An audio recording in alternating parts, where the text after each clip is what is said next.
Supreme court বলেছে কোনোভাবে আটকানো যাবে না, মানে এই যে নবান্ন অভিযানের ডাক দিয়েছে তো কিছু ছাত্ররা মঙ্গলবার 27 তারিখ। মোবাইলটা সরাও। হ্যাঁ ঠিক আছে, আমি ব্যক্তিগতভাবে তো যাবো। ওই দিনই থাকবে না? না না, যদি এখন কে করেছে তো মানে সবে এটা ভাইরাল হচ্ছে। তারা বলেছে গোটা রাজ্যের সব বাড়ি থেকে একজন করে আসবে মঙ্গলবার 27 তারিখ, তাই তো? হ্যাঁ, যদি হয় আমিও যাওয়ার চেষ্টা করব। সমর্থন রয়েছে এই অভিযান, যেটা যে করবে সমর্থন, অধিকারী বাড়ির একজন হিসেবে আপনি যাবেন, যে করবে সমর্থন। পতাকা বিজেপির যেখানে থাকবে সেখানে থাকবো, বিজেপি করবে। আর পতাকা ছাড়া অন্য কেউ করলে ডাকলে সেখানে যদি আমার ন্যূনতম যে আমি একটা বিরোধী দলনেতা জনপ্রতিনিধি, আমার সম্মানহানি যেখানে হবে না, সেখানে আমি একটা কোথাও গেলাম, সেখানে ধরুন শুনতে হলো এই আজাদি ঝুটা হয়, এই আজাদি ঝুটা হয়, সেখানে তো পতাকা না থাকলেও আমি যাব। দেশ আগে, দেশ আগে, দল পরে, ব্যক্তির কোনো স্থান নেই। কিন্তু ডান বা নির্বিশেষে যদি ডাকা হয়, যদি আপনার সম্মানহানি না হয়, যে কোনো দলের পতাকা নিয়ে যেখানে হবে বিজেপি ছাড়া কোথাও যাব না।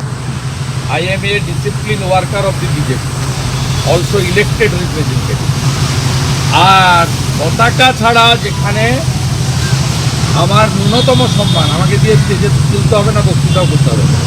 যেমন সংগ্রামী যৌথ মঞ্চ আমাকে ডাকে, আমি কখনো নিচে বসে ওদের কথা শুনেছি, কখনো উপরে দাঁড়িয়ে। তা এমন কোনো কর্মসূচি যদি হয় এবং সেই কর্মসূচিতে যদি মমতা ব্যানার্জির পদত্যাগটাই দাবি হয়, আমার কোনো আপত্তি নেই। ব্যক্তিগতভাবে আমি যাব, আমার পার্টি এগুলো অনুমোদনও করে, বাধা দেয় না। তৃণমূলের মতো কার বাড়িতে খেতে গেলে, কোথায় দেখা করলে ফোন ট্যাপ করা, এসব নোংরা কালচার তৃণমূলে হয়,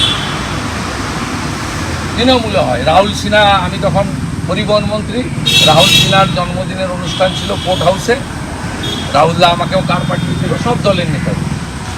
আমাদের জিজ্ঞেস করতে হয়, জিজ্ঞেস করতে বললো না, যাওয়া যাবে না।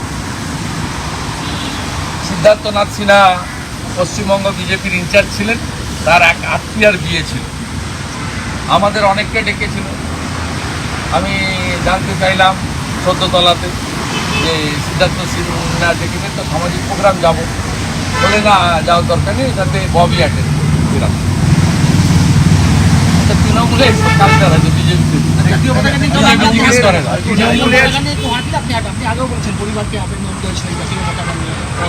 ওই একদম তাড়িয়ে দেওয়া উচিত, 14 তলায় গিয়ে যাতে পদত্যাগপত্র পাঠায়। আমি বলবো যদি সত্যি 27 তারিখ নবান্ন অভিযান হয়, ছাত্র সমাজ করে, 26 তারিখের মধ্যে পদত্যাগ করুন, যাতে গুলি না চালাতে হয়, তৃণমূলের মধ্যে যাতে না চালাতে হয়। আমি আপনাকে বলছি, এত অ্যাগ্রিভনেস আছে বেঙ্গলে।